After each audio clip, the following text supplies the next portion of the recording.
तो देखिए, आर्किटेक्ट विनोद के घर 19 घंटे तक रेड पड़ी है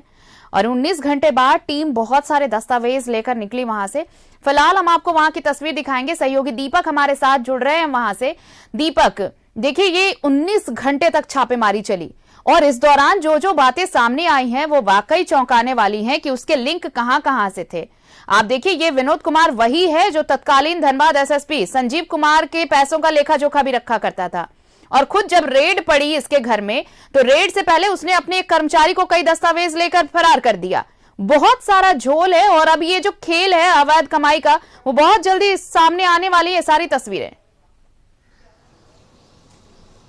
जी बिल्कुल, देखिए, कल जिस तरीका से ईडी की एक दबिश हुई और एक बड़ी दबिश, सत्ता से करीबी रहने वाले तमाम लोगों के अलग अलग ठिकानों पे छापेमारी हुई और छापेमारी सुबह 6 बजे शुरू हुई जो देर रात तक चला। विनोद कुमार सिंह जिसके ठिकाने पे कल छापेमारी हुई थी, इसका मोड़ स्थित यह जो आवास आप देख रहे हैं, इसी आवास पर सुबह 6 बजे से छापेमारी शुरू हुई थी जो रात 2 बजे तक चली। लगभग 17 घंटों तक जो है ईडी की जो छापेमारी है इस विनोद कुमार सिंह के इसका मोड़ स्थित आवास में हुआ और जो कैश भी उसमें 20 लाख से अधिक कैश और कई अहम दस्तावेज जो है ईडी ने बरामद किया है और आगे की कार्रवाई लगातार ईडी कर रही है। लेकिन इसमें जो चौंकाने वाले खुलासे जो सामने आए हैं कि विनोद कुमार सिंह जो कि अवैध कोयला के तस्करी में एक बहुत बड़ा भूमिका निभाता था, कह सकते हैं कि अवैध कोयला के कारोबार में सिक्का चलता था और जो जानकारी मिली है उसके अनुसार अगर बात करें तो विनोद कुमार सिंह के जो है नौकरशाहों से और सत्ता के करीबियों से इनकी अच्छी साठगांठ थी और धनबाद पुलिस के बड़े पदाधिकारी से भी इनकी अच्छी साठगांठ थी और किन्हें कोयला का आवंटन स्थल करना, कहाँ पे देना है नहीं देना है, ये तमाम जो चीज़ें हैं वो इनके द्वारा ही सुनिश्चित कराई जाती थी। तो कह सकते हैं कि कोयले के अवैध कारोबार में भी ये काफ़ी लिप्त थे और बड़े पैमाने पर जो अवैध तरीका से कोयला का जो कारोबार भी हुआ है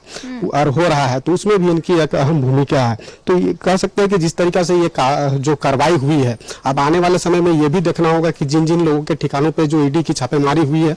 तो हो सकता है कि समन जारी कर ईडी जो है लोगों को ईडी दफ्तर बुलाकर पूछताछ भी करेगी, क्योंकि एक बड़े पैमाने पर जो छापेमारी हुई है और जिस तरीका से छापेमारी हुई है ये आम छापेमारी नहीं है, क्योंकि तमाम इनपुट्स जब ईडी को मिला होगा उसी के आधार पर जो है ईडी ने ये एक बड़ी कार्रवाई की है। और जिस तरीका से विनोद कुमार सिंह के जो ठिकाने पे छापेमारी हुई इसमें भी कई चीज़ें खुलकर सामने आई कि उनके एक कर्मचारी जो है वो कई दस्तावेज लेकर के उन्हें फरार किया गया, उन्हें यहाँ से हटाया गया ईडी के पहुँचने से पहले। तो जब ये इस तरह की जो घटनाक्रम हुई है और इन तमाम चीज़ों को लेकर जब ईडी जब प्रमुखता से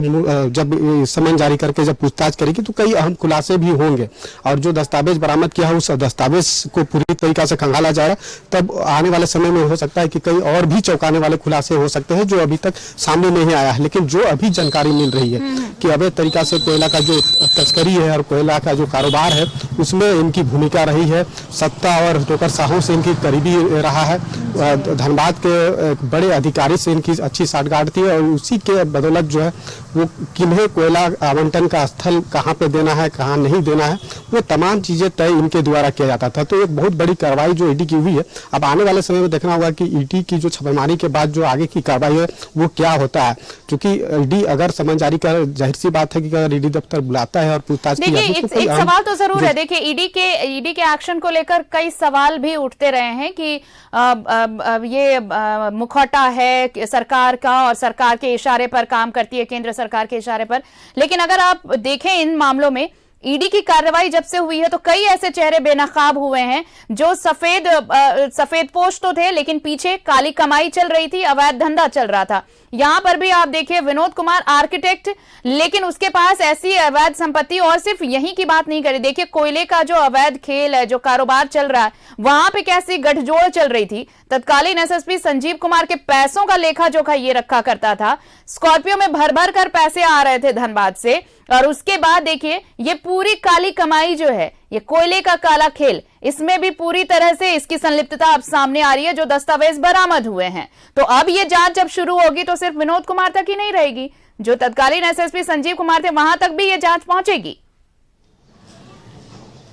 जी जाहिर सी बात है कि कोयले के अवैध तरीका से अगर कारोबार इतने बड़े पैमाने पे हुआ है और उन जो विनोद कुमार सिंह जिनका अच्छा सत्ता से करीबियों से अच्छी साठगांठ है, बड़े अधिकारियों से साठगांठ है, और जो जानकारी मिल रही है कि संजीव कुमार जो धनबाद के एसएसपी थे उनसे इनकी अच्छी साठगांठ थी और उनके बदौलत ही ये कोयले के अवैध तरीका से जो कारोबार है वो बड़े पैमाने पर की गई है। तो जाहिर सी बात है कि बिना पैसे के लेन देन के ये सब चीज़ें संभव नहीं है। विनोद कुमार सिंह एक आर्किटेक्ट है और वो कोयले के इस काले खेल में इतनी बड़ी इनकी संलिप्तता अगर आई है सामने, तो जाहिर सी बात है कि इसमें बहुत सारी चीजें जो है आने वाले समय में खुलेंगे जब ईडी और दबिश देगी और एक बड़ी कार्रवाई करेगी। बड़ी कार्रवाई करने का मतलब अगर ईडी आने वाले समय में अगर समन जारी करके बुलाया जाता है और पूछताछ होती है तो कई अहम खुलासे होंगे। जो दस्तावेज ईडी को हाथ लगा है उसके पूरी तरह से खंगालने के बाद जो है आगे की कार्रवाई होगी, लेकिन वो कार्रवाई देखने वाली बात होगी किस तरीका से होता है। लेकिन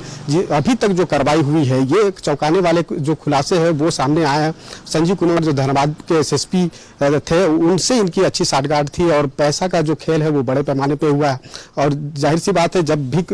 ईडी की रेड होती है तो आरोप प्रत्यारोप बहुत तरह से लगते हैं, राजनीतिक दलों के द्वारा लगाया जाता है, लेकिन उसके पीछे और उनकी जो अंदर जो कार्रवाई और जो काम होते हैं काले खेल, वो खेल कहीं ना कहीं वो सामने आते हैं। तो ऐसी चीजें नहीं है कि हर चीज जो है वो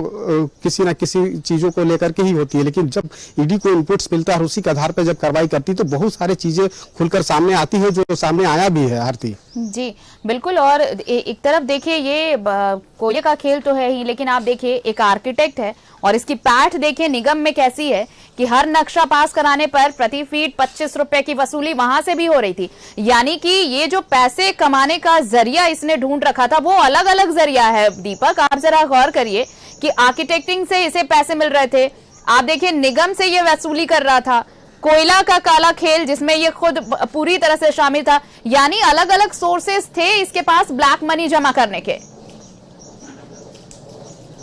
जी बिल्कुल, देखिए जब किसी की अच्छी सत्ता के करीबियों से साठगांठ रहती है, ब्यूरोक्रेट से अच्छा संबंध रहता है, तो उनका जो व्यापार है धीरे धीरे अनेक क्षेत्र में फैलने लगता है। अब झारखंड प्रदेश में 2-3 ऐसे चीजें हैं, एक जमीन, दूसरा बालू और तीसरा कोयला। इसमें लोग अपने हाथ को बढ़ाते हैं और एक मोटी रकम कमाने की जो लालच बढ़ती है लोगों में, वो चीजों को देखने को मिलता है कि लोग करते हैं। अब कोयला यहाँ का काला हीरा माना जाता है, बड़े पैमाने पर कोयले के कारोबार में लोग लिप्त रहते हैं। और ये आर्किटेक्ट है, विनोद कुमार सिंह एक आर्किटेक्ट है। इनका दफ्तर में भी कल ईडी ने दबिश दी थी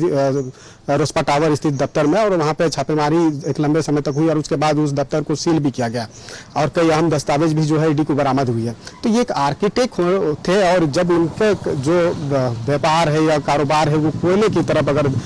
सामने आया है, क्योंकि इससे पहले कभी ये चीजें सामने नहीं आई थी कि कोयले से इनका कोई कारोबार है, लेकिन जब ईडी की रेड हुई और जो खुलासे हुए हैं चौंकाने वाले खुलासे, उसमें ये चीजें सामने आई हैं कि कोयले के कारोबार में ये लिप्त थे और कोयला के अवैध तस्करी पे, अवैध कारोबार में इनका सिक्का चलता था। समझ सकते हैं कि अगर इनका सिक्का चलता था तो ये कितने बड़े कारोबारी के तौर पे उभर कर सामने आए हैं। और जाहिर सी बात है कि जब वहाँ इतनी बड़े पैमाने पर जब कोयला के अवैध तरीका से जब कारोबार चलता था, और ये सबसे अहम बात है कि कोयला का आवंटन स्थल किसको देना है, कहाँ देना है, ये मतलब कुल मिलाकर हम ये कहें कि ये एक जरिया नहीं था दीपक, अलग अलग बहुत सारे सोर्सेस थे जहां से ये अवैध कमाई हो रही थी। और अब जब ईडी ने एक्शन लिया है तो उन सारे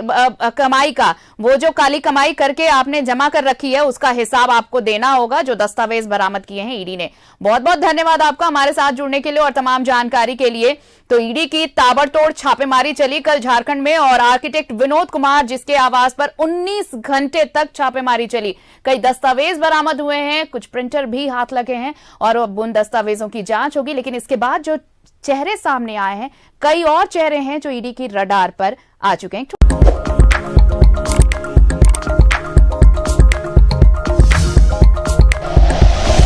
like and share videos, subscribe करें हमारा चैनल और प्रेस करें बेल आइकॉन। न्यूज़ 11 भारत, सच है तो दिखेगा।